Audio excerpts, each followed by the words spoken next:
Hi everyone, my name is Judith Bender and I welcome you in the name of the International Working Group of Die Linke, the left party of Germany.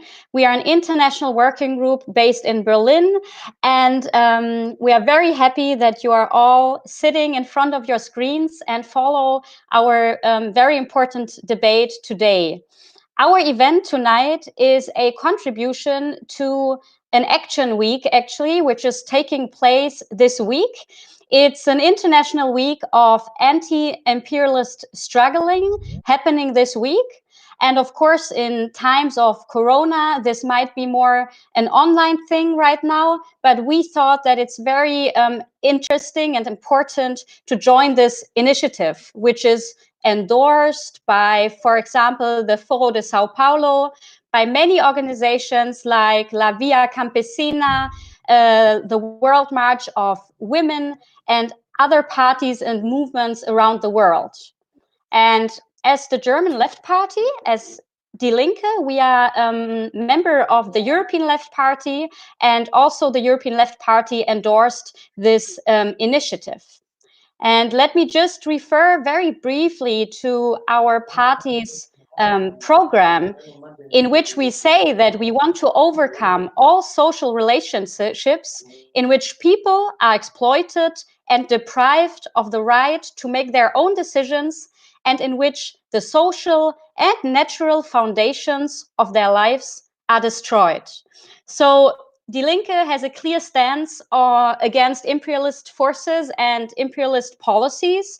And of course, we want a social, but also a peaceful world where solidarity is at the center. And this leads me actually to tonight's debate. The title of the meeting today is Coronavirus and Internationalism, Solidarity a la Cuba. And I'm sure that you all have noticed that the Corona crisis has revealed the weakness of a society which is built on the interests of capital, which puts capital above the people.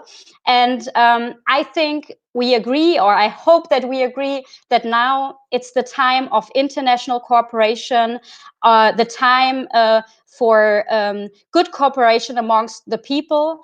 And we were thinking, and we really believe that in this regard, Cuba deserves special attention.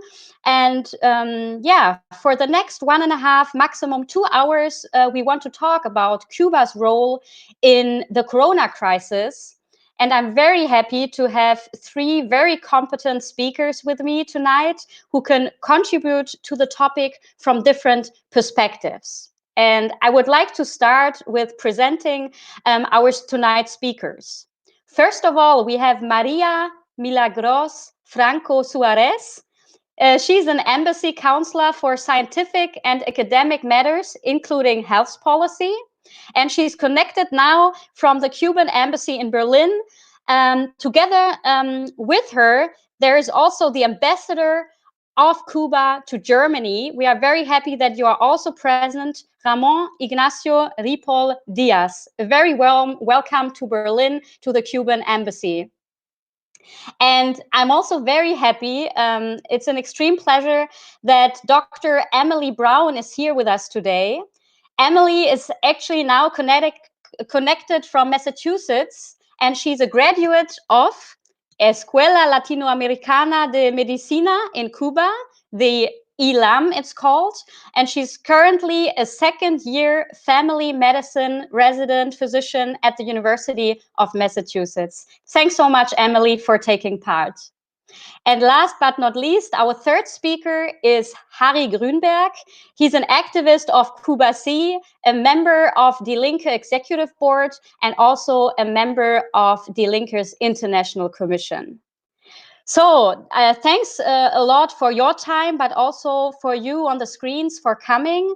I prepared some questions for the speakers, but you guys are also very welcome to participate in the debate and to send your questions and your remarks. You will see it via the button on the website. So please also feel free to send in questions. And after the first rounds of questions to the three speakers, I'm very happy also to pick up your questions and to give them back to the speakers.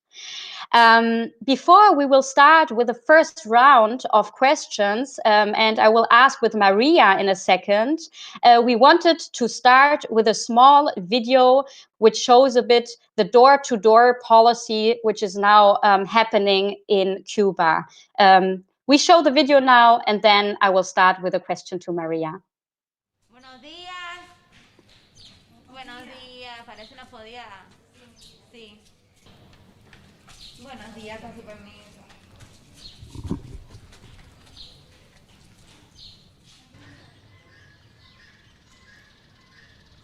Y pensamos que sí, que podemos ganar esta batalla como tantas que hemos ganado, sobre todo con nuestro capital humano, que es con lo que más podemos contar. Al virus, pero puedes usar un abundante jabón o el alcohol preparado al 70%.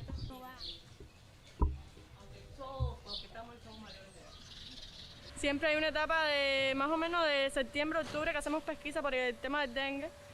Y bueno, cuando se agravó la situación con el coronavirus, la universidad nos propuso hacer las pesquisas. Es la doctora. Usted sabe que tiene que tomar las medidas higiénicas. Cualquier cosa.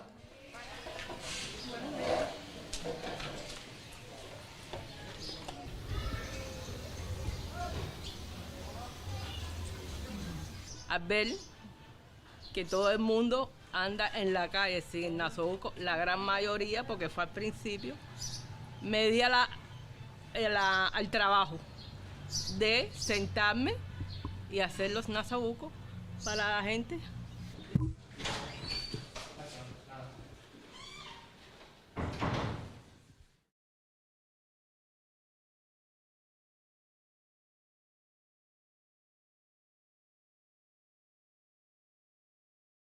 This was the first small video we wanted to start with in order to show you a bit how the Cuban doctors are dealing with the situation.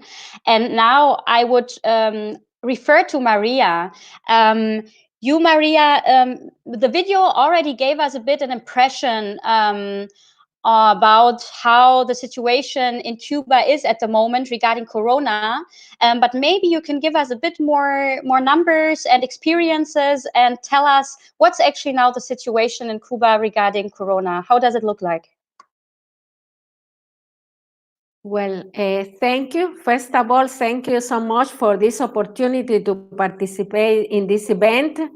Health in Cuba is a constitutional right for all people, and it's the responsibility of the state to guarantee people's access, free and quality care, and also protection and recovery services.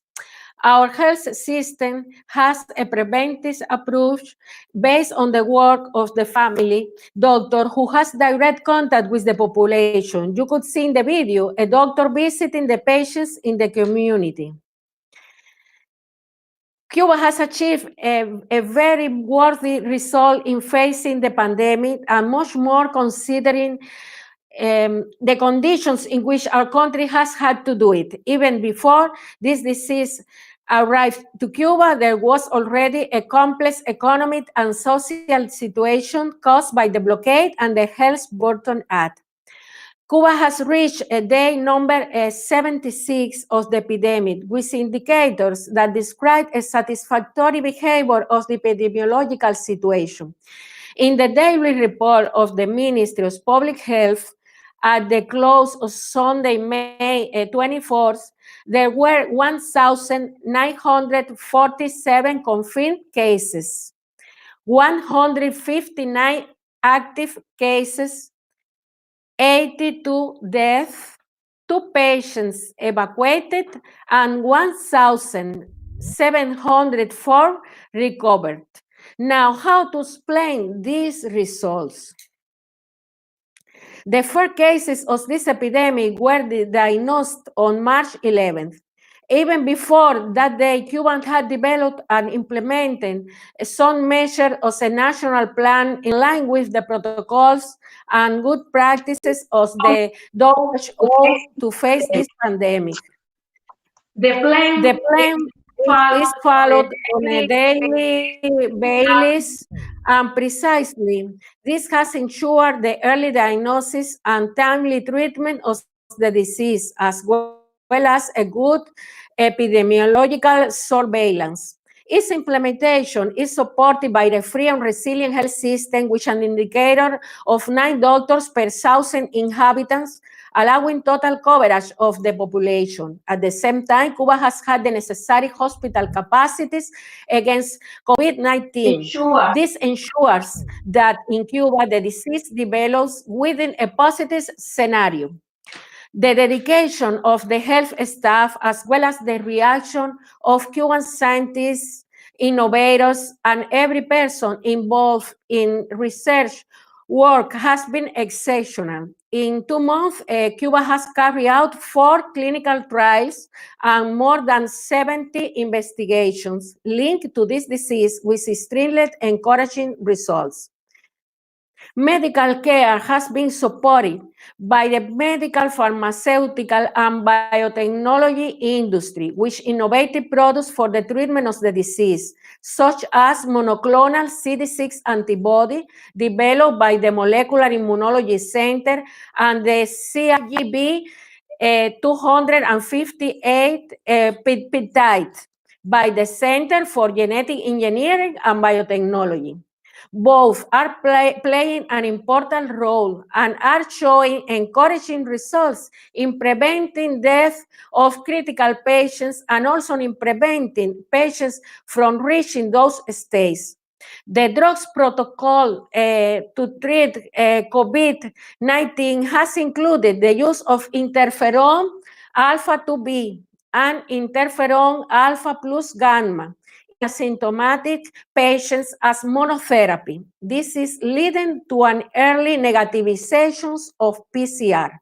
Finally, I could say that in Cuba, the leaders, scientists, doctors, nurses, health personnel in general, university students, workers from all sectors, women, in short, and entire people are united in the effort to defeat the epidemic as soon as possible. Thank you so much for your attention.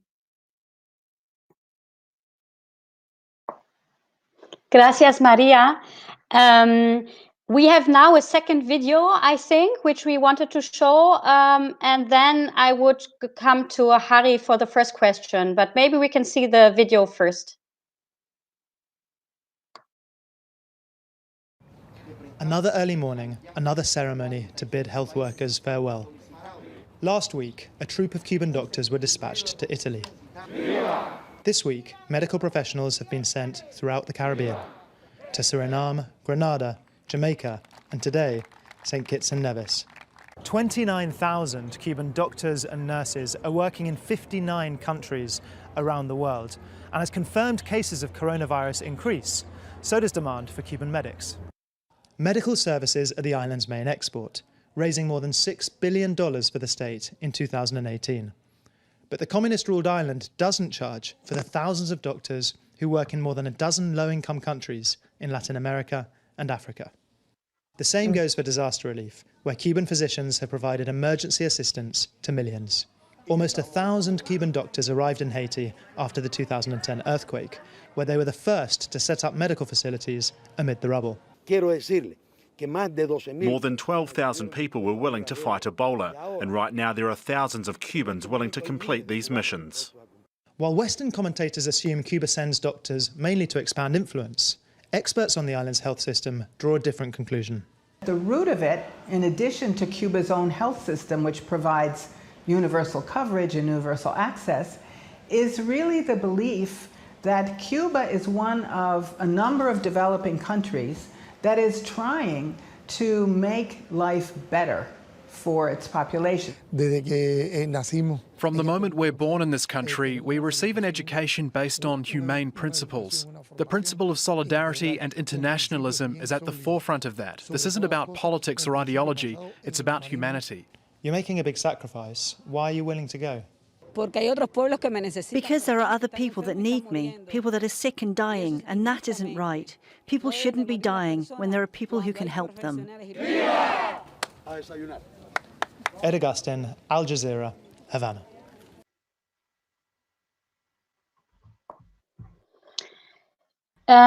So maybe now coming to Emily, we've seen doctors in the video, and you yourself, you are a doctor, and I was very curious to hear from you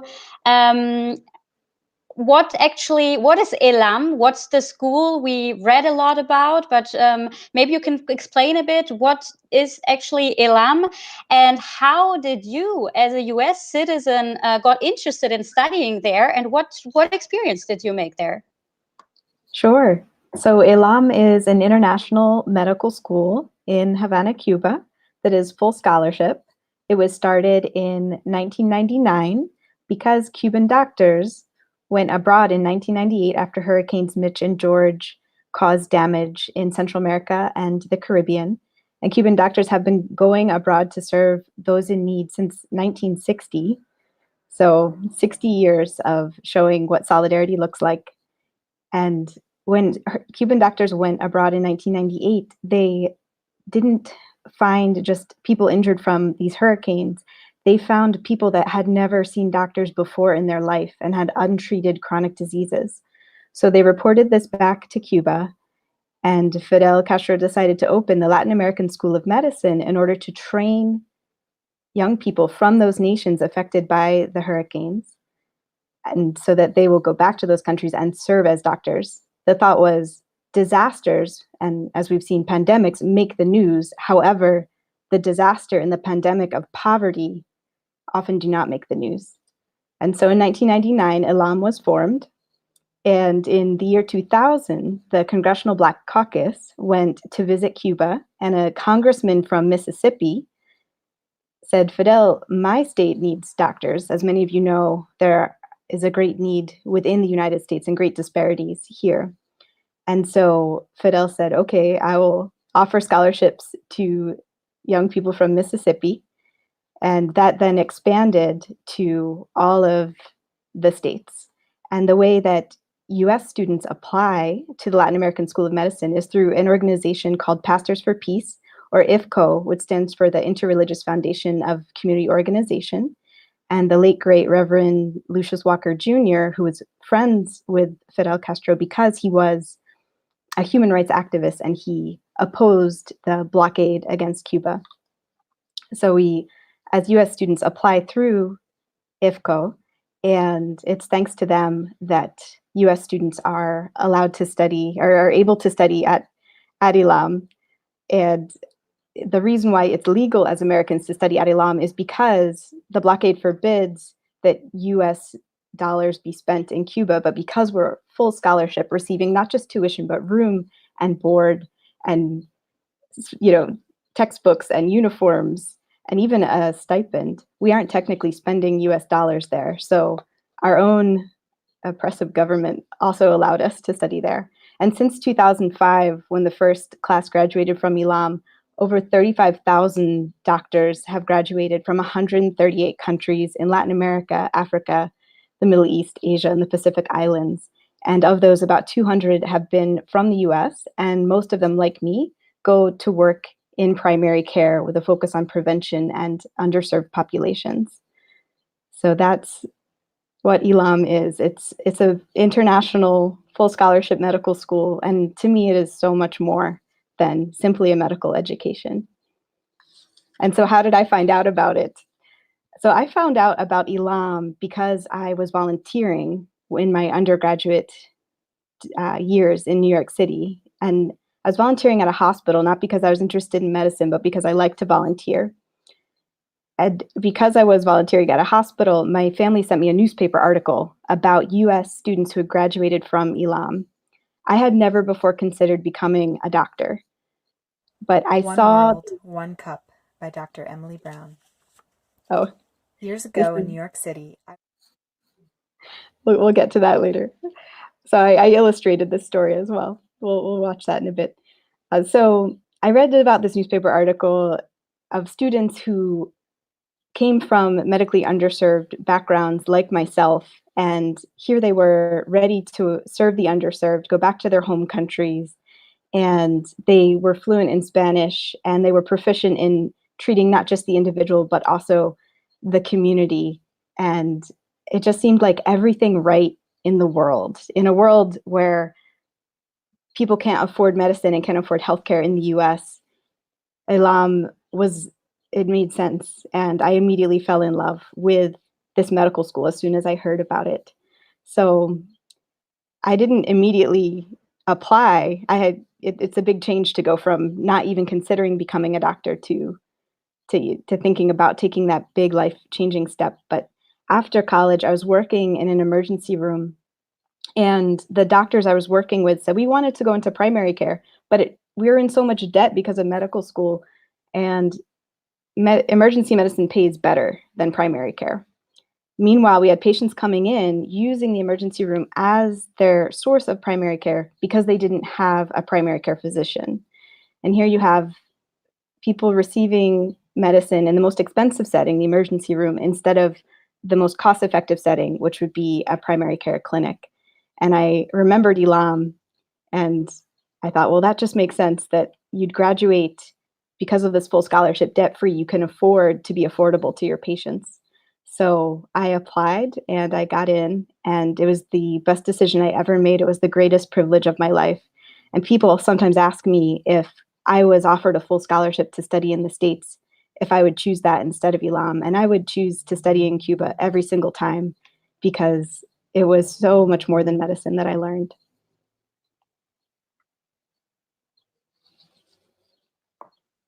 Well, thanks a lot, Emily, for your insights, and yeah, that you tell your story here. I think this was really interesting. We come back to you in a second. I would now ask Harri. You are representing an organization called Cuba Si. Could you maybe tell us a bit about this organization and what role it actually has within the party Die Linke in Germany? Yes, good evening, and thank you very much, Judith, and thank you very much to the working group Peace and International Politics of the Left Party in Berlin of organizing this very important conference in the frame of the activities that we can develop in the Anti-Imperialist Week. Well, your question, Cuba Si is working now for more than 30 years. It was founded after the crumbling of the German Democratic Republic that has had a lot of solidarity with Cuba, and we felt that Cuba that got in a very strong crisis after the crumbling of real socialism to help Cuba in any ways to survive. And so Cuba Si started with a program, Milk for the Children of Cuba, where we organized a lot of money to send to Cuba so that the children in Cuba can get milk. It was a contribution from our side, and it was a contribution in the frame of an internationalist thinking.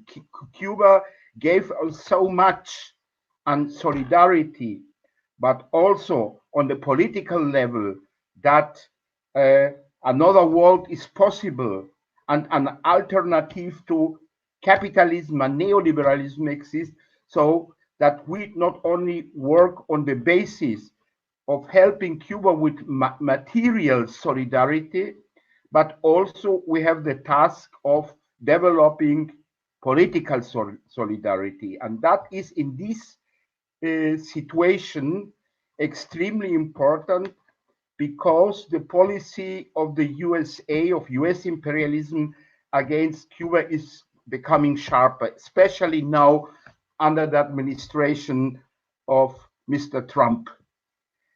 So we develop political activities together with the broader Cuban solidarity movement in Germany that is organized in the network Cuba that comprehends 40 organizations. Cuba Si is one of these organizations in the solidarity movement in Germany.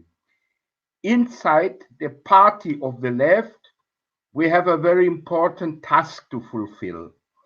First of all, Cuba Si is the bridge of international thinking and of anti-imperialist thinking in the party.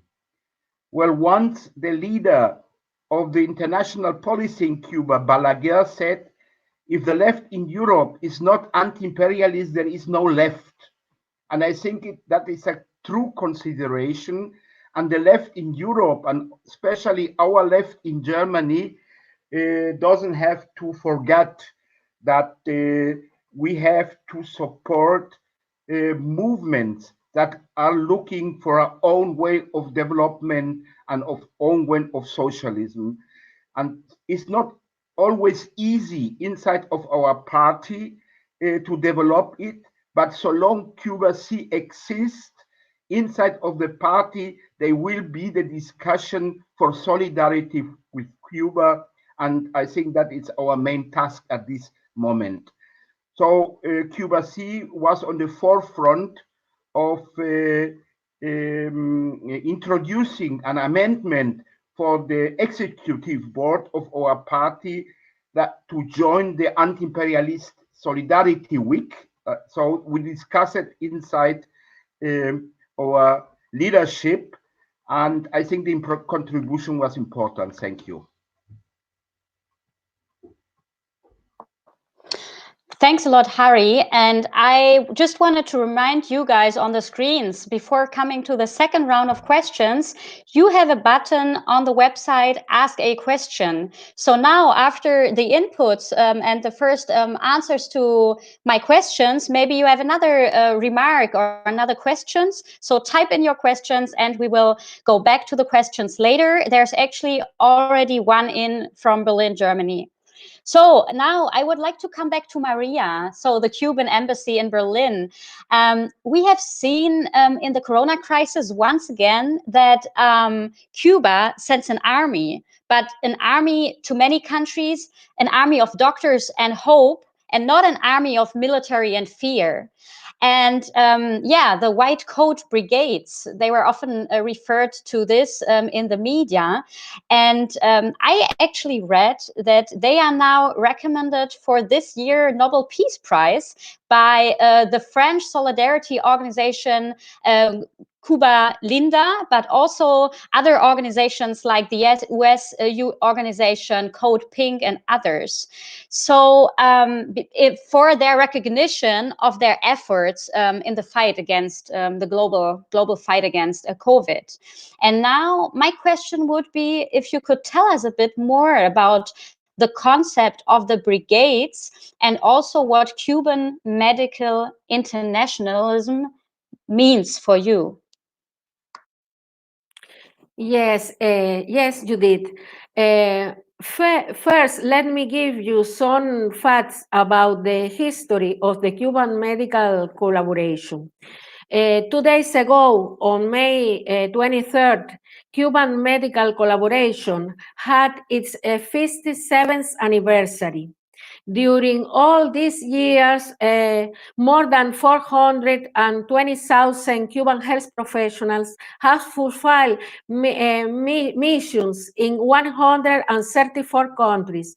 1.9 billion patients has been assisted, a number that has increased considerably during the pandemic. Since 1963, when the history of Cuban medical collaboration began, 14 million surgeries and 4 million births has been performed, and 8.3 million lives has been saved.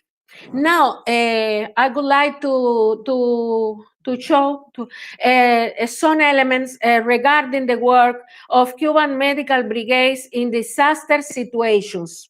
Between 1960 and 2005, Cuba has been present with more than 36 emergency medical brigades in more than 20 countries that has been affected by earthquakes, hurricanes, floods, epidemics, and volcanic eruptions.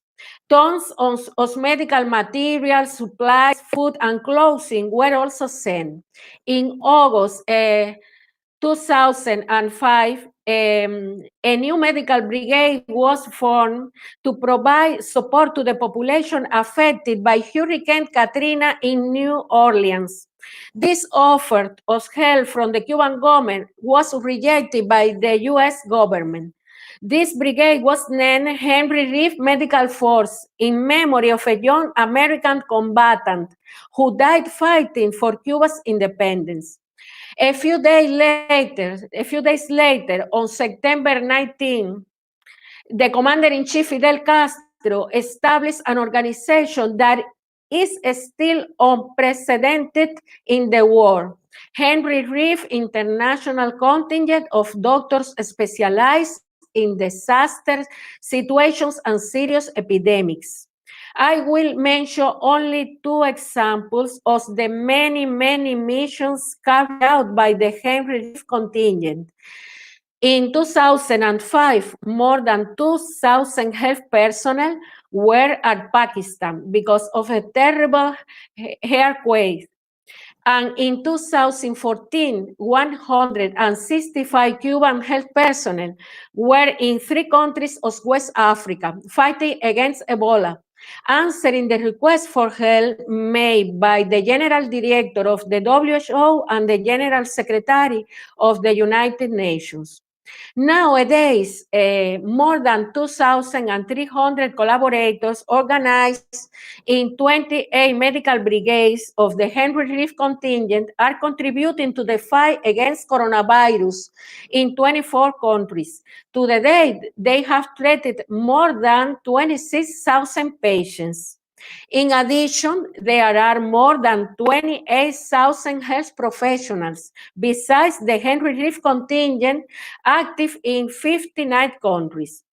COVID-19 is a global challenge which does not distinguish between borders, ideologies, or levels of development.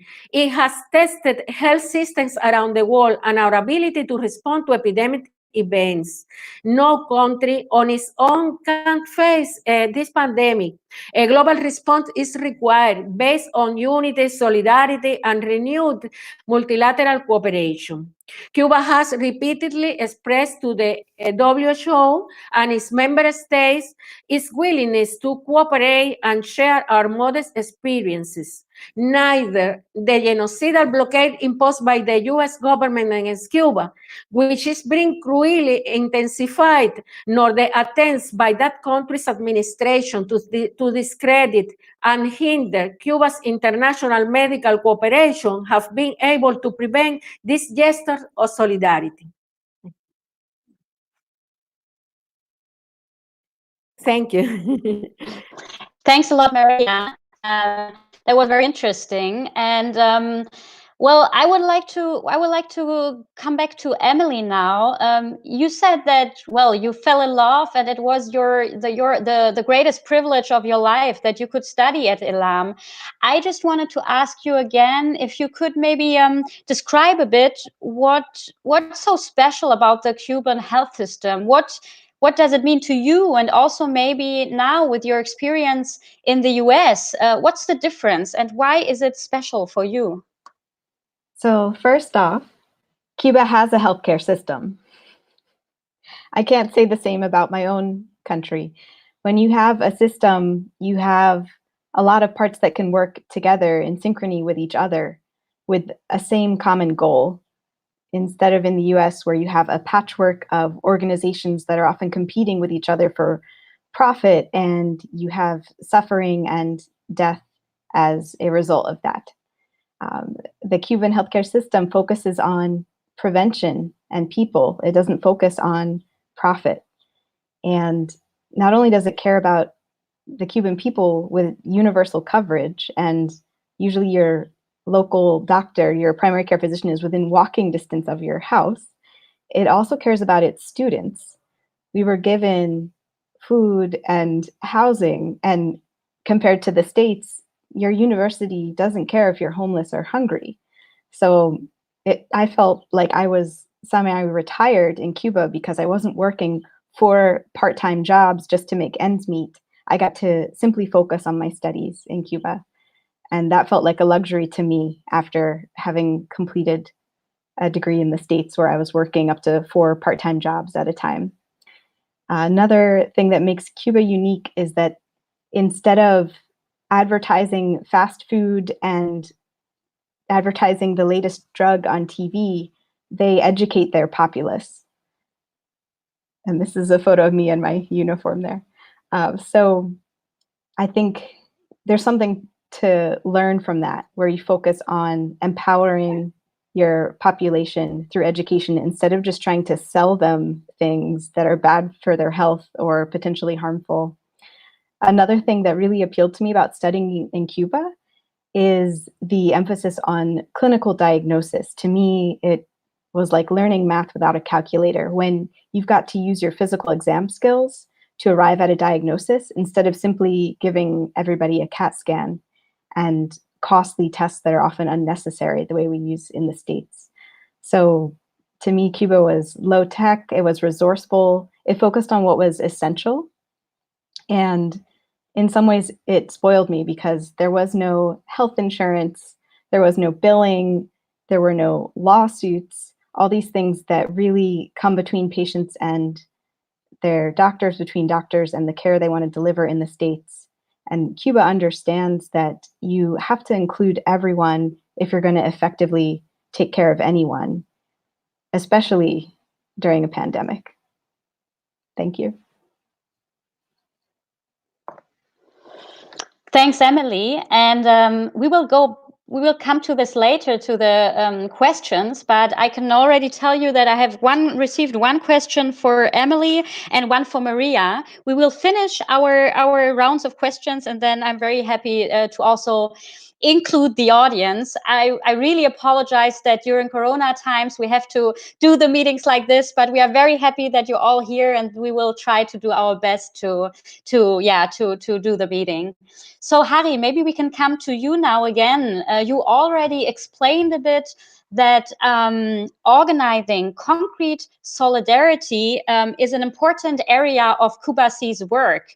Maybe you could now tell us a bit more what projects and solidarity actions are you at the moment planning, or are you what's actually now at stake, and how could we participate? Like how we, everyone who's watching now and the people outside, how could we participate in these projects? Well, we have traditionally 3 pillars of our solidarity work with Cuba. The first one is trying to help to raise the productivity of milk production in Cuba. It means we concrete give support to cooperatives in Cuba that are in the dairy sector. Contribution also for the social situation of the workers means also helping, sending all kind of support that their living conditions are bettering. We shifted now more to help hospitals in Cuba, especially in Havana, a hospital of babies that came too early and need a lot of support to can survive. So there we are organizing machines for that. And no concrete in the Corona situation, we have a campaign trying to organize money to send masks to Cuba, together with the German solidarity movement in Cuba. Is not so easy because we got a little bit trouble with the German government that wanted to forbid the the sending of masks to Cuba. I hope that in these days it will be soluted, these problems. But it was one of the things that immediately the solidarity movement supported. So on the political level, the question of fighting against the blockade and the position of the European Union that doesn't support the blockade of the United States, but also does not much against it, even not respecting their own decision and laws. This is an important part of the political activities that we are developing at this instant. You can participate in Cuba Si. We have all over Germany 50 branches of Cuba Si. You can incorporate there, you can participate in the activities of the local branches, but you can also donate money. Well, we get each year more than 600,000 euro on solidarity from people in this country to help Cuba.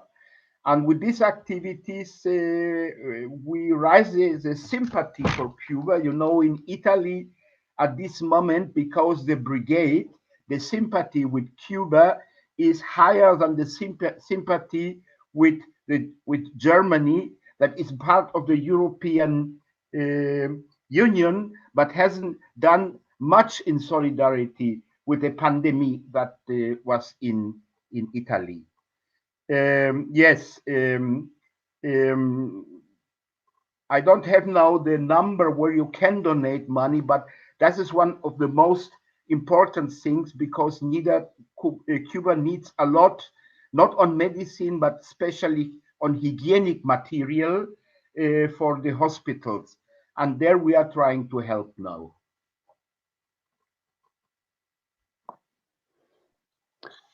Thanks a lot, Harri. I think everyone who's now interested, you can find it online, Cuba Si Berlin, Cuba Si Germany. You find all the contact details, and there you find also, I guess, further information.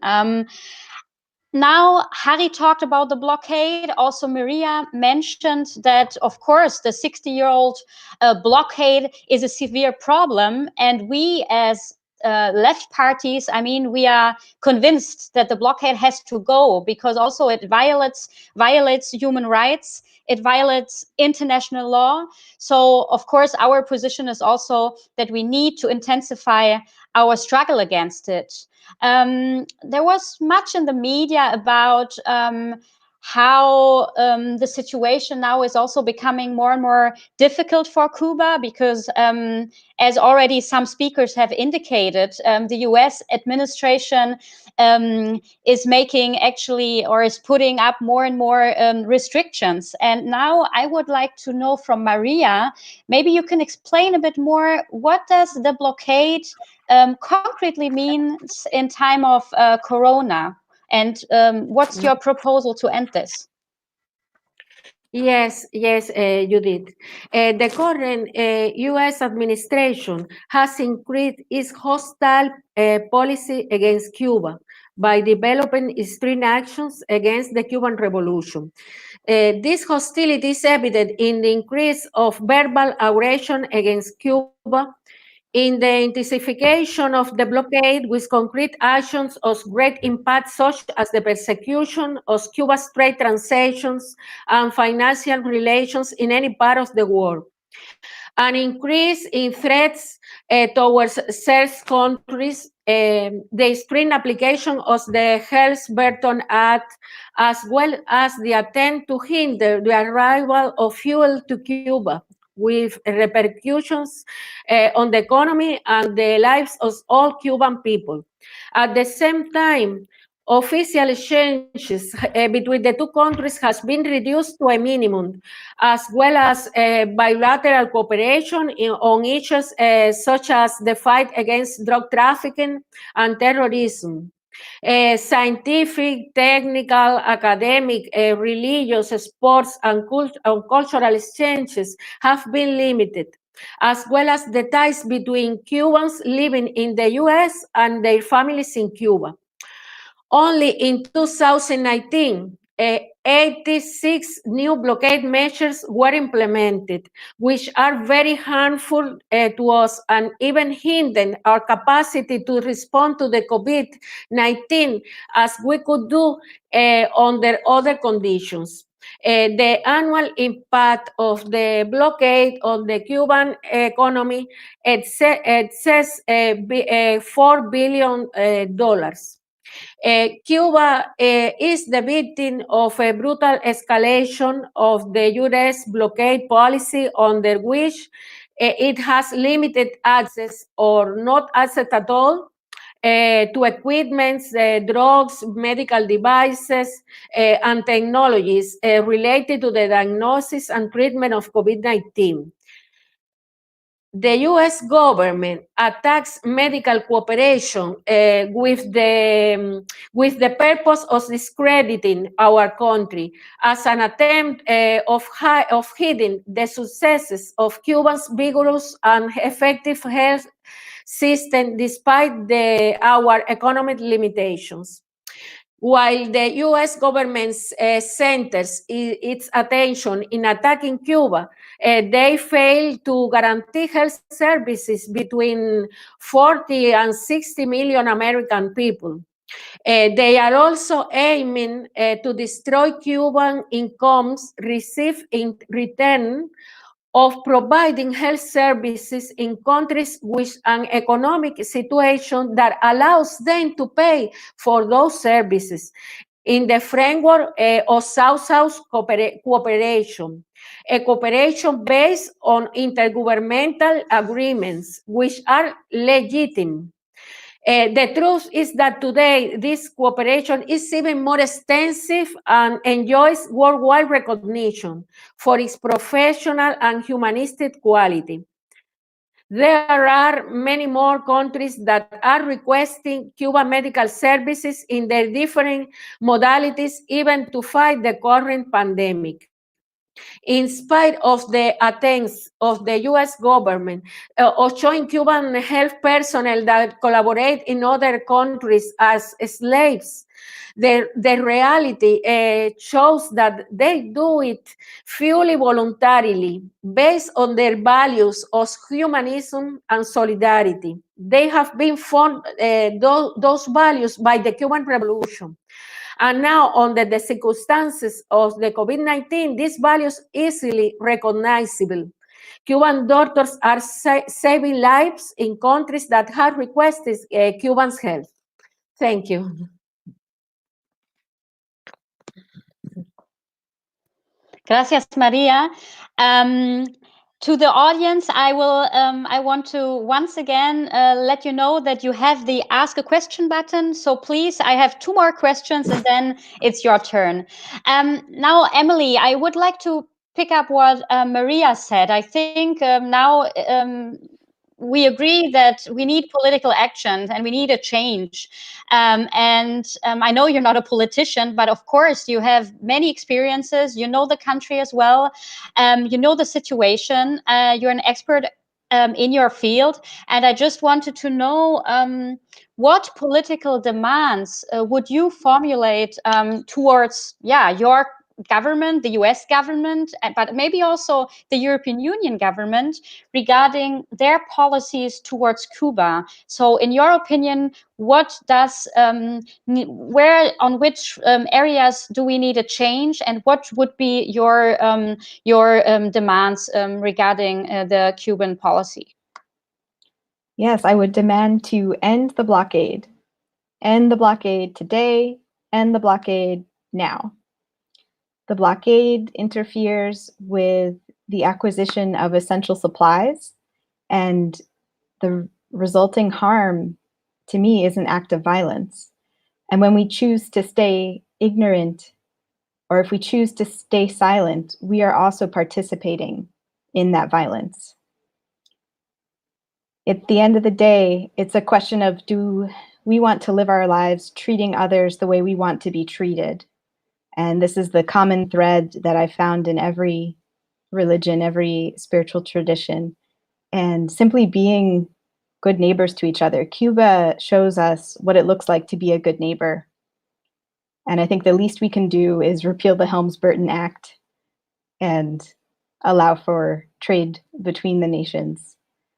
And Cuba shows us that each doctor that they send abroad, even if it's a drop in the bucket, many drops fill up a bucket.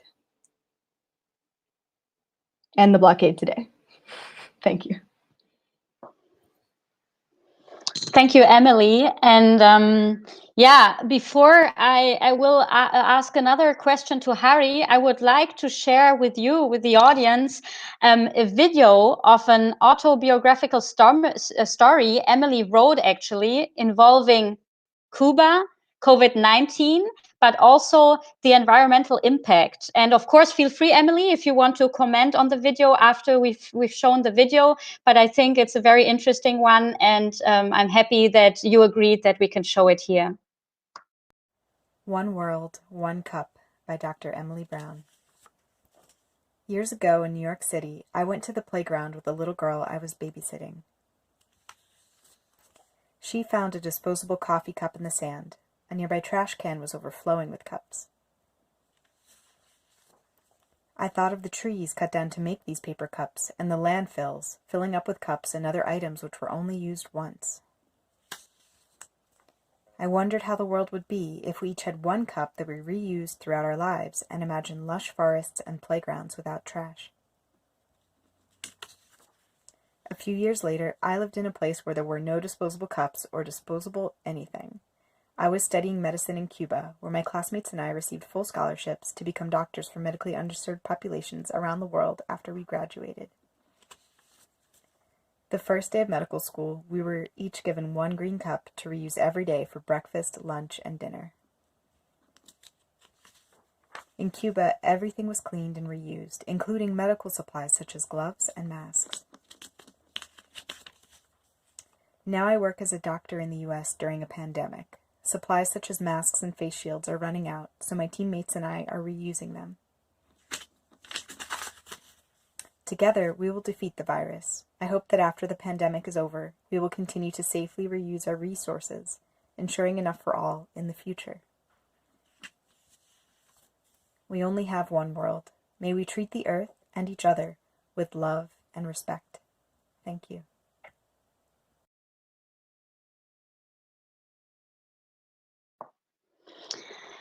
Okay, and now I would come back to Harri and ask Harri in this round of questions, the last question. Well, we already now talked about political demands and what also left parties or what progressive people would put forward. And I wanted to ask you, what do you see as important left demands regarding foreign policy in times of Corona, maybe regarding Cuba, but maybe you also see it in a wider area and wider perspective. Maybe you can try to comment on this. Yes, blockades and sanctions, they kill, especially in times of Corona. You can see it because many countries don't receive the necessary medical supply because sanctions.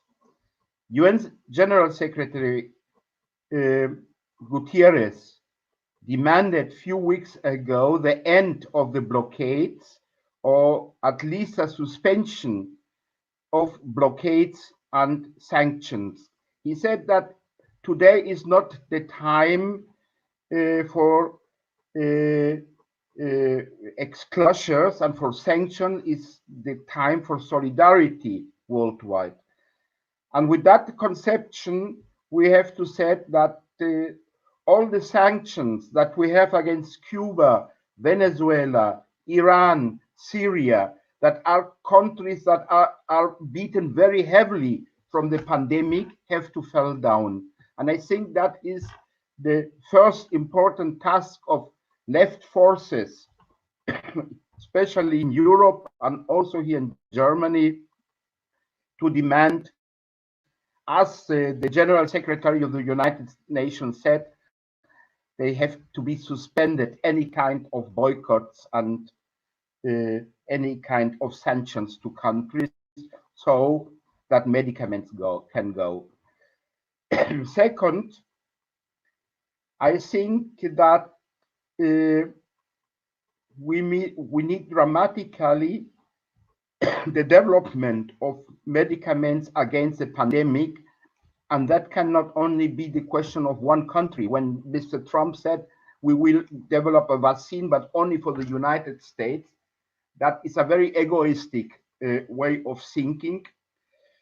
I think we need an international fund to develop medicaments against this pandemic, but also a fund for money for the poorest countries, so that they can after get for free for the people medicaments against this pandemic. I think that has to be also a demand of left politics today, and it includes the question if the pharmaceutical industry can remain to be on a capitalist manner, or if we go to demand the socialization of the pharmaceutical production, because it's the only way that the mass production can get for all the people. Of course, in these times of this pandemic, every kind of war and of regime change policy has to end. What we need at this moment is the collaboration of all countries to work together to overcome this pandemic. And what has been said now, this pandemic has a lot to do with preserving our nature. And I think it's the dramatically call that we need a policy of social ecological change in all our planet, so that we in this way also open the way for countries that are poorer that can develop. Corona goes together with the question of preserving peace and of social development in our world. So I think the most important thing is that it has been shown also by the dramatical development of deaths in the United States, but also in Great Britain, that the medical care has to be owned by the state and ruled by the state, so that poorness is not a mean that people die. And we see the crisis in New York, that so much people has died because they have no medical care, and that cannot be possible in this world that is a rich world for many countries. So also in this question, left politics has to say we need a worldwide development of medical care. For us in Germany, we demand that privatization that has been developed by the government the last 2 decades have to be re-socialized. It means that the medical sector has to be owned by society and not by big business. I think that are at this moment in the view of the corona crisis, the pillars of what left policies has to be. Well, it's not the question of getting over the sanctions is a problem that has to be discussed in the broad left and progressive forces in Germany and in Europe.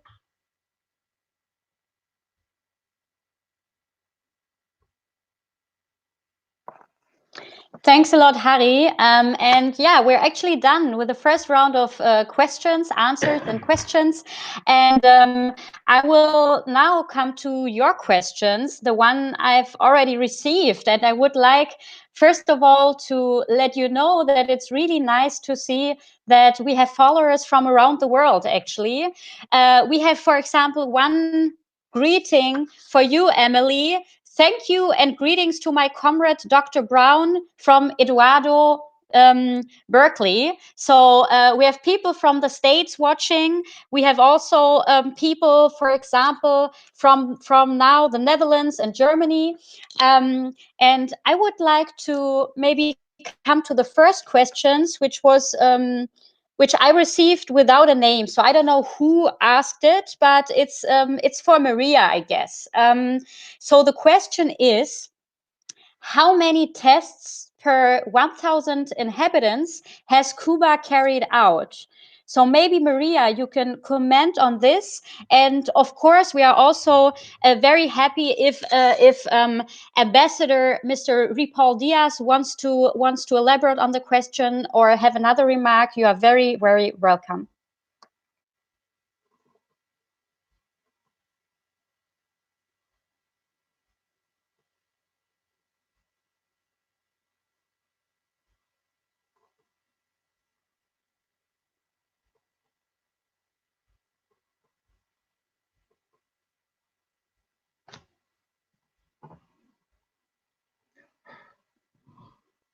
Yeah. Okay. You listen to me? Okay.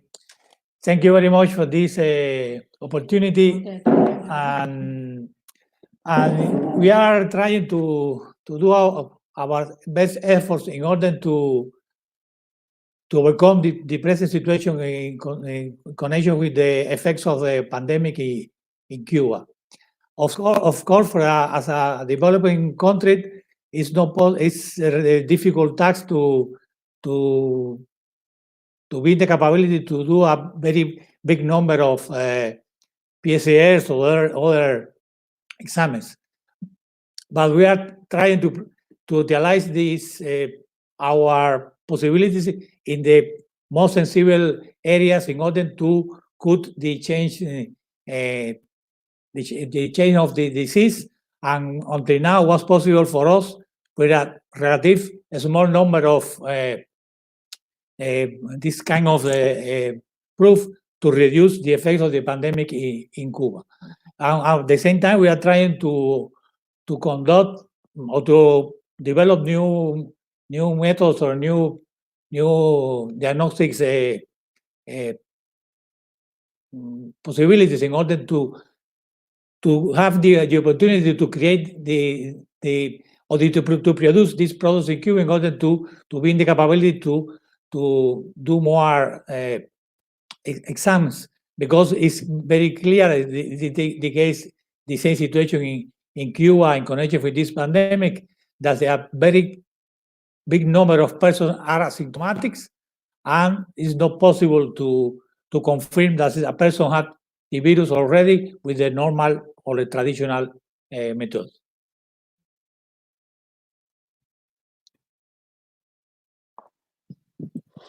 Thanks a lot, and also that you made it possible to join our meeting today.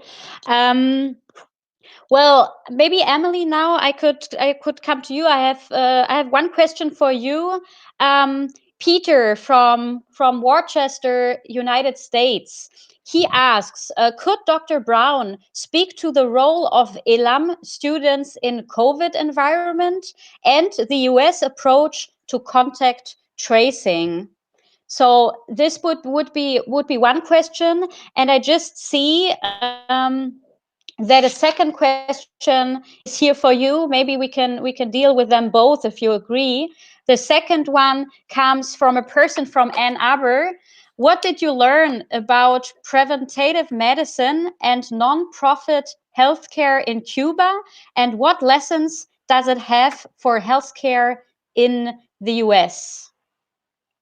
Okay. Yeah. Yes, great questions. Thank you. So I believe the first question was asking about the US students currently studying in Cuba regarding their role in the pandemic, and they are doing what all medical students in Cuba have been doing for a long time, certainly when I was there, which is we go door to door. You have universal free healthcare in Cuba, so everyone is taken care of, and we do home visits. And whenever there's an outbreak, be it, for example, when I was there, dengue, Zika, or cholera, and now COVID, you get a sense of how the whole population is doing by going door to door, making sure everybody is empowered with the information they need to prevent becoming sick. And you collect data on everybody. If they're having symptoms, you keep track of their family members, their neighbors. And in that way, you have really great contact tracing, and you know that everybody has the information that they need.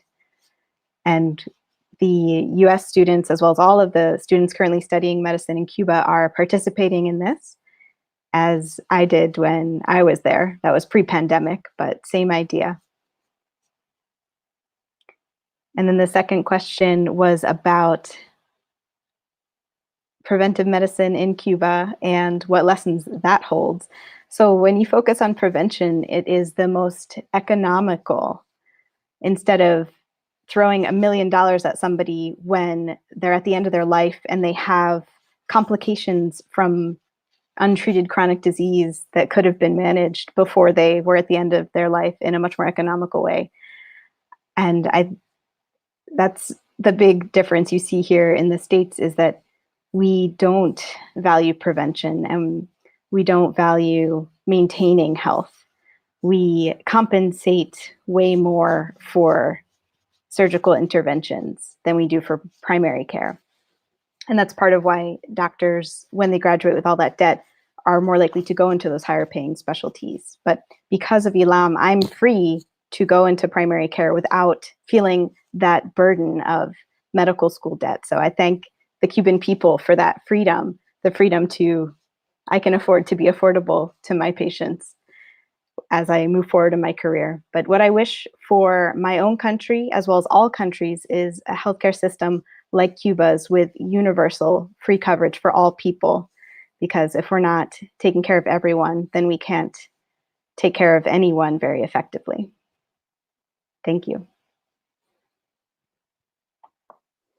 Thanks very much for the answer, but of course also thank you guys on the screens and girls asking the questions. And I'm happy now that we have a question from Rotterdam, the Netherlands. It's not specifically, not specifically for one speaker, so maybe you can just listen to the question, and if you want to say something, let us know.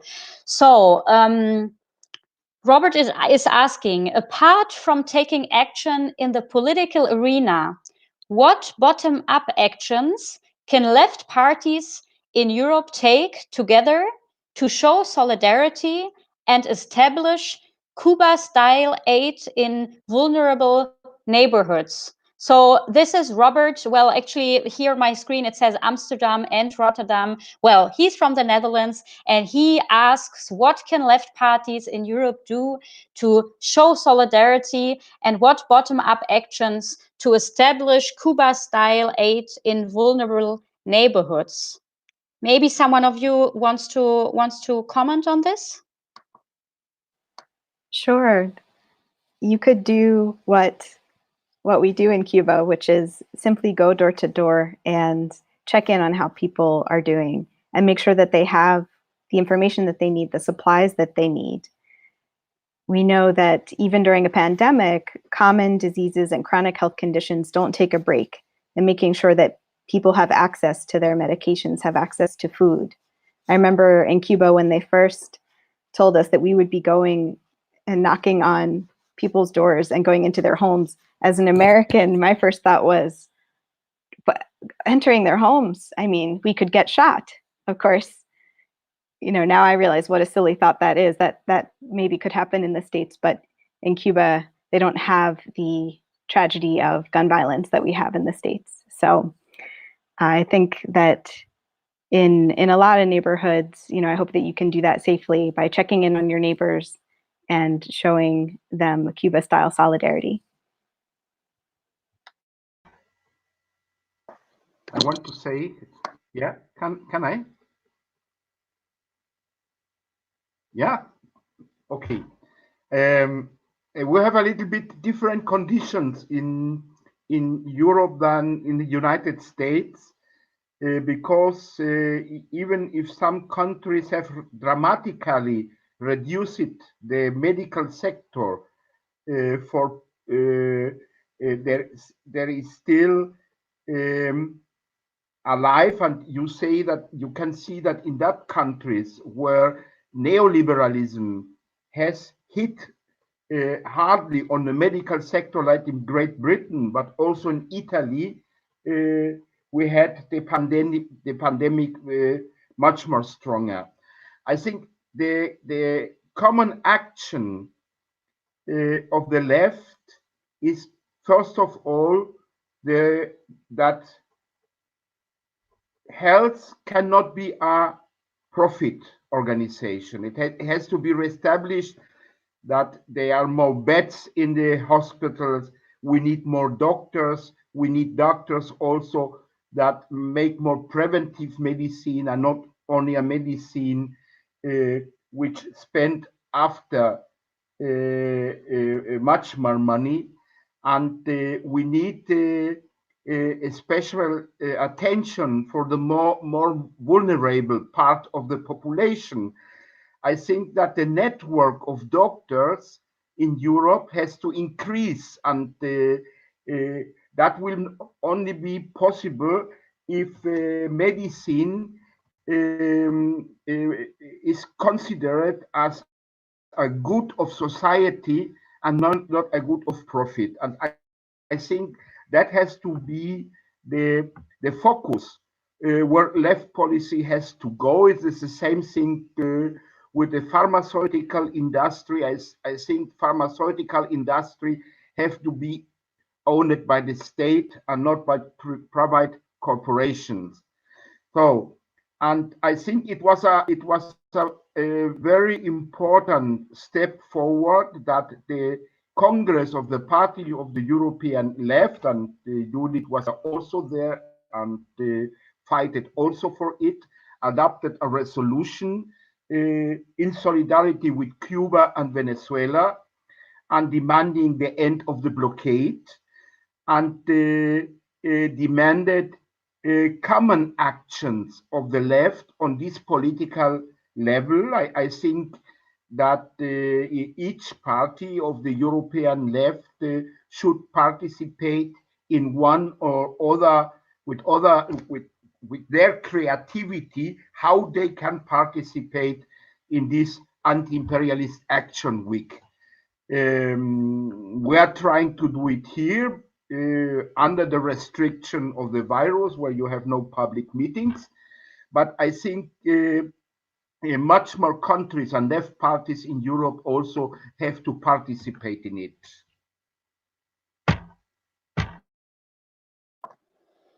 Thank you very much, Harri. I don't know if Maria wants to respond. Otherwise, also we have another question, I guess, where you could say something. Well, we have a message coming in from Edgar Girl from Berlin, from the network Cuba, and he actually wanted to inform us. I'll quickly have to check where the question is. 1 second.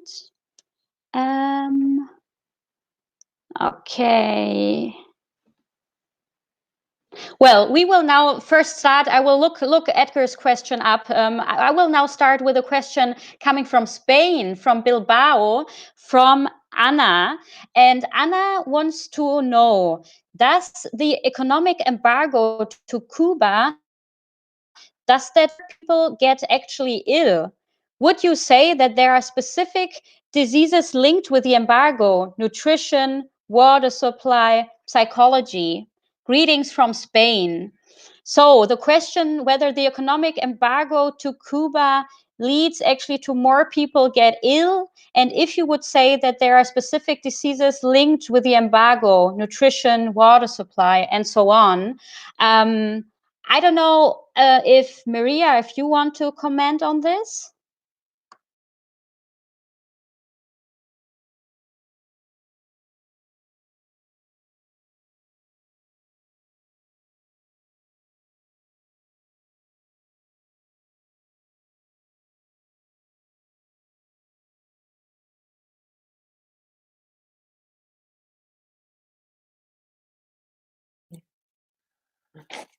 Okay, thank you.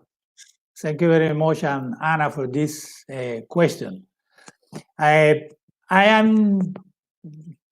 didn't consider that we have some specific diseases that are related with the question of the blockade.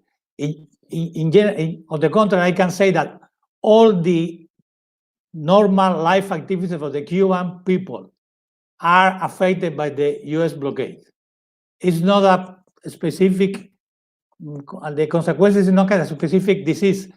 Every activity, every moment of the life of the Cuban people, since more than 60 years already, were affected by the blockade, because for Cuba it's more difficult than any other country in the world to buy some products, to obtain some financial support, to establish a normal relation with the international banks in many different countries. And for that reason, every positive or every activity in Cuba is always more difficult than in other countries. And of course, in the case of the specific of our public health services, it's more expensive, more difficult to obtain the necessary supplies. And despite of all these effects, we have the capability to organize and to maintain adequate health services that is free of charge for all the Cuban population. And it's a very good example that is possible under these difficult economic circumstances, despite of the effect of the blockade, to offer to the Cuban population this very important human right. And that is the conditions under the Cuba were the capability to organize this system. That is a good example that is possible to offer to the entire population the adequate health services without a very big investment. We didn't have in Cuba big natural resources. We didn't have very important financial resources, but despite of this objective and subjective conditions too, there's a very good example that is possible, inclusive in a difficult situation like we are living at the moment under the effect of the COVID-19, that is possible to overcome this situation with a small number of deaths. That is the case in Cuba. And when a government with a state decided that the health should be a high priority, and it's not possible to take measures that we were training doctors during many years. It's not possible to train doctors in 4 or 5 weeks. It's not possible to create the necessary conditions in the hospital in the short period of time, inclusive when you have a lot of money. And we have many examples in some countries in the world that they have a lot of money, they have a lot of economical resources, and we're not in the capability to organize an adequate answer to the pandemic. Inclusive in the world, the epicenter of this pandemic was moving around the world. At the moment, it's in South America. And today is the African Day. We need to look in the direction of Africa, because in that continent where we are providing cooperation since many years, could be a very serious situations if the number of persons affected were increasing in the short period of time, because many countries in Africa didn't have the necessary conditions in order to be in the capability to defeat the pandemic.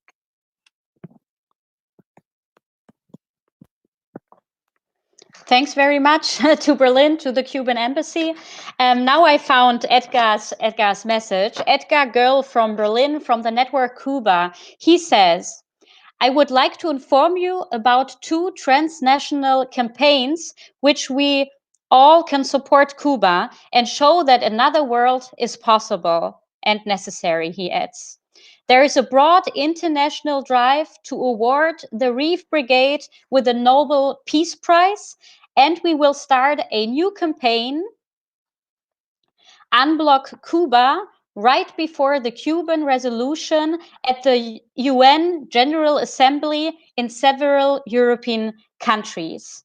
Thanks very much, Edgar, for this information. And I guess if you Google Network Cuba, you will also find more info on this. Yeah, it's great that we have participants from actually many different countries. We had Spain, the Netherlands, Germany. And yeah, I have another question here from Berlin, Germany. It's a question for you, Emily. Julie from Berlin wants to know, what kind of response have you received when you talk to your colleagues and patients in the US about your experiences in Cuba and the Cuban health system? Thank you for the question. I've received a full spectrum of responses, even starting from when I first was thinking about going to Cuba. You know, my grandparents' generation were opposed to the idea, and my parents' generation was concerned for my safety. But it turns out when I lived in Cuba, I was concerned for their safety because the US is a much more dangerous country and Cuba is a very safe country. And then my siblings' generation, they were, you know, for my older sister, being always very supportive of me going to medical school in general and Cuba in particular. And you know, my little sister I remember her saying, "I'm going to miss you." And so there were certainly things that we had to give up, but much more to gain in that experience. And I think when discussing my experiences with my colleagues here, they have a lot of respect for the thorough clinical training that we were given there. US medical school is 4 years, and 2 of those are full-time clinical, whereas in Cuba, we had 4 full-time clinical years, so that's more than double the clinical exposure. And instead of spending time at computers, we were spending time with our patients, both in hospitals and clinics and in their homes, the same communities that we were a part of. And so there are vast differences, and I think in general, seeing what it looks like to come from Cuba and work in the States, people understand what a great training it was. But before I graduated, there were certainly a lot of people from the States that were questioning my decision. And I remember my parents received the question, well, why doesn't Emily study medicine in the US? To which my parents replied to the person who asked them that, well, do you want to co-sign her medical school student loan debt, which is 6 figures and sometimes $250,000 in the US to study medicine? So I am so grateful to Cuba for all that they have given to the world. Thank you. Thanks a lot, Emily, also for sharing all the personal experiences. I think for many of us, it's probably the first time hearing and getting some info from a student studying at ELAM. So thanks very much. Actually, if I'm not mistaken, I don't see any more questions. So maybe this info for our audience. If you still have a questions, please send it within the next 2-3 minutes. And otherwise, I would maybe ask you, like our 3 speakers or 4 speakers, if you have something to add or to comment on what another person has said. If this is the case, please let us know now. Otherwise, I would have some general announcements regarding our working group's next projects, but maybe I will quickly just see if you have the interest to also maybe comment about what you've just heard, or if you have remarks.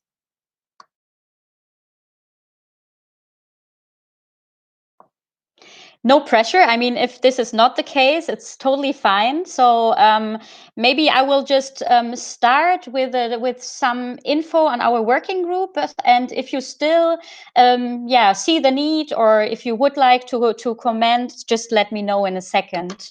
So yeah, this event tonight is organized by the LINKE, the Left International Working Group. In Berlin, we set up this international working group because, yeah, we noticed that there are many leftists obviously living in Berlin, in the German capital, and we wanted to bring together these leftist people from all over the world, which is a great enrichment and contribution to our work.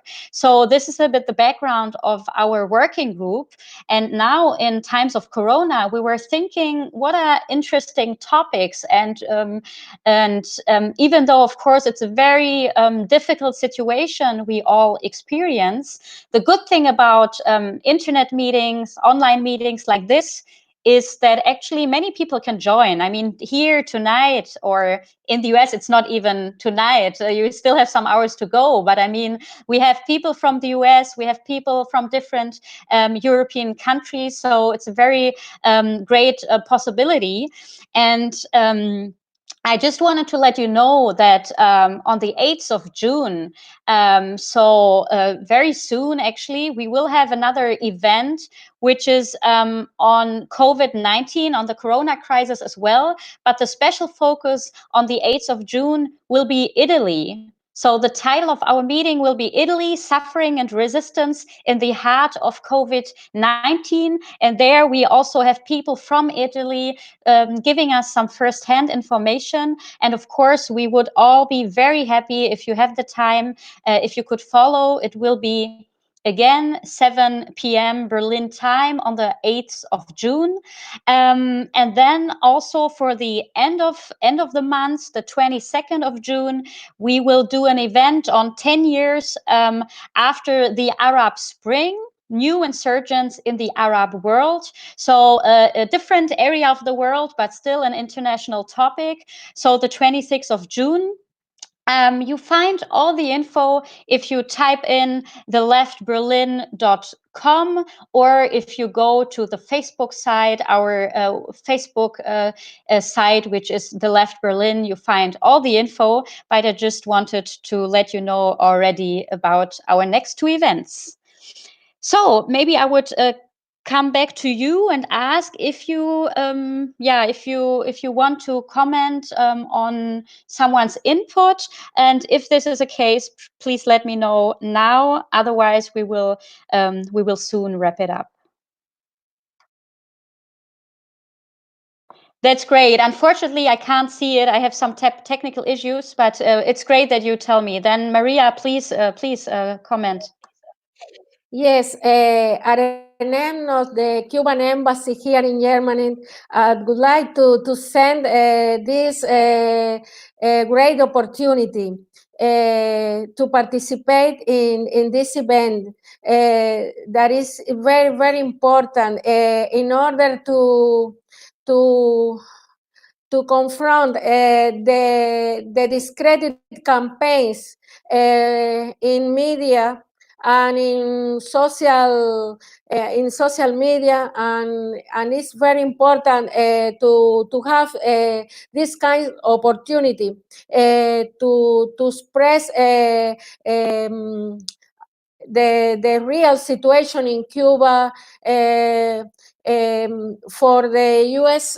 government, they are trying to show Cuba without any successes, and when we have regarding education, health, the level of our national human resources, and they tried to show that we don't have in Cuba any results, any success to show to the world. And that's why for us has been very, very important, and we appreciate very, very much the opportunity to participate in this event. Thank you to you, Judith, Tom, and all of the and Harry and Evelyn, all of you. Thank you.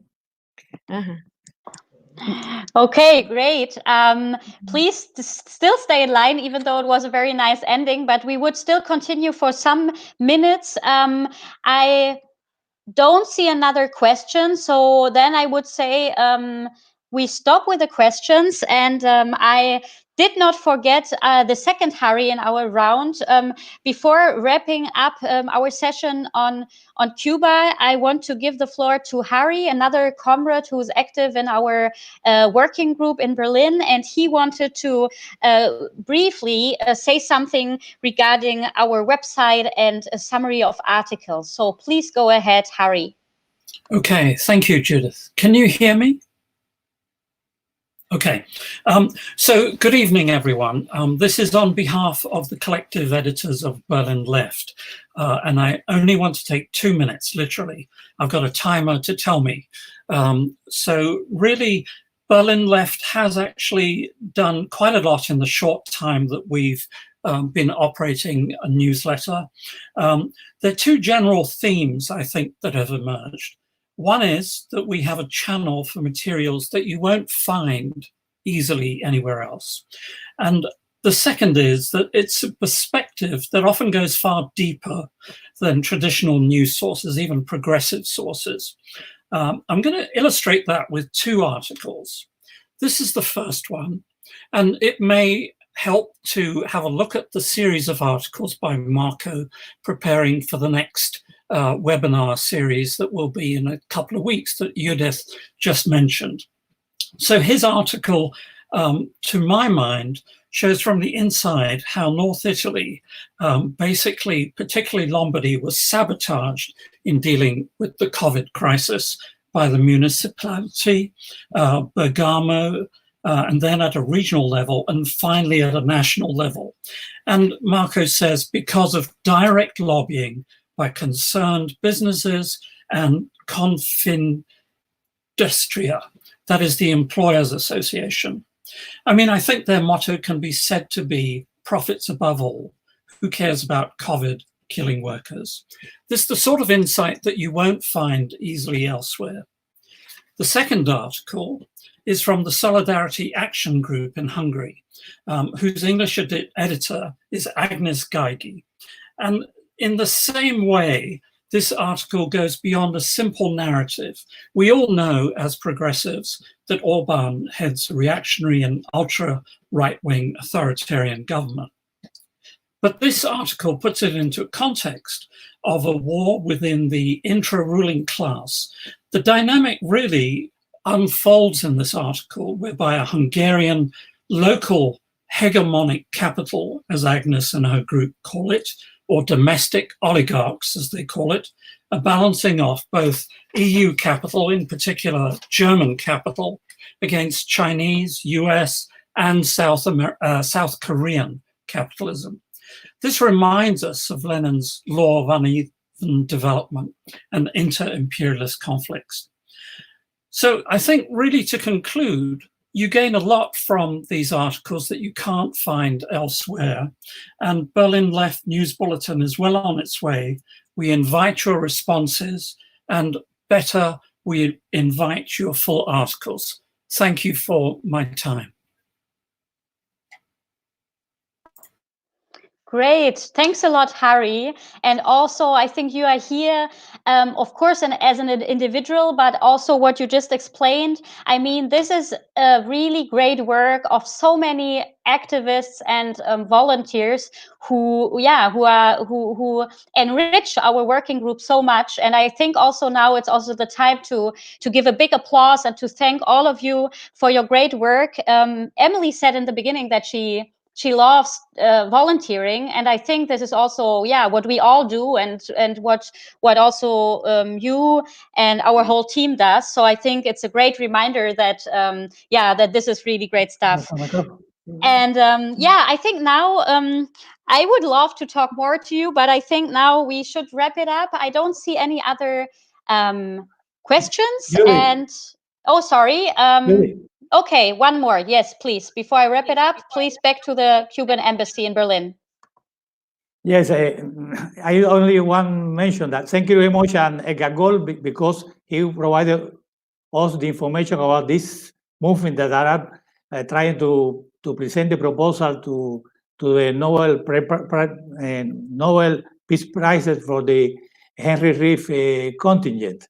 That's a very good gesture and a very important honor for the Cuban medical health personnel that are taking part in this activity for this contingent. But at the same time, if the contingent Henry Reef could be received a Nobel Peace Prizes, I consider personally that ELAM could be received a similar prize too, because it's very important the activity that these higher educational institutions in Cuba are conducted in many years. Dr. Emily Brown is a very example of this, the result of this medical university. And at the same time, if we are considering that it's very important to recognize the result of the Henry Reef contingent and the result of ELAM, we must always mention that the person that created this both institutions was our Commander-in-Chief, Fidel Castro Ruz.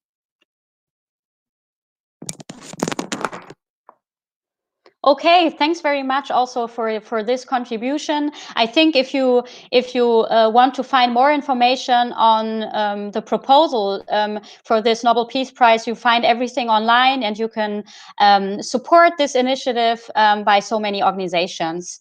Yes, and I mean, I think we all agree that it's time for a real Nobel Peace Prize. If we think back to 2012, when the European Union received the European Peace Prize, I think this now would be really another meeting, but I think we all agree that the Nobel Peace Prize should be for an entity which really fights for peace and for cooperation and solidarity, which was often not the case for the Peace Prize holders in the past. But this is now another question. Yeah, so dear participants and dear audience, I really want to thank you that you participated today. I think it really made clear that having debates, international debates, is really enriching. I found it very interesting. I learned a lot, and I think it's really nice also that it's really nice to see that no matter if you're in the US, if you're in the Netherlands, Spain, Germany, other countries, that there we have leftist and progressive people, and that we can work together. And I think, like Harri said before, another world is possible. Edgar then added in his statement, and it's also necessary. And I think that, we all believe that there's an alternative system. It's not capitalism, but there is a system which should put the people in the center. And I think this is what we also learned from the insight Emily gave, from the insight Maria and the ambassador explained to us what the Cuban model actually means. So I would just thank you again. And I want to say that solidarity, as we know, for leftist people, is the tenderness of the people. And we should continue this this struggle and this fight. And yes, this is actually it. And I want to remind you that the Left Berlin, that we have a website where you find incredible articles, what Harri just outlines, but also links to our next meetings. So please check the website, theleftberlin.com, and also get in touch with us if you think you have a nice idea for an international event, or if you have a good idea for an article. We are very, very grateful if you want to contribute. So now I don't see anyone who wants to take the floor. So I would just, in the name of the working group, say a big thank and applause for your very, very well contributions. And stay safe. All the best to you. And thanks very much to no matter where you are, and keep fighting. Thanks very much.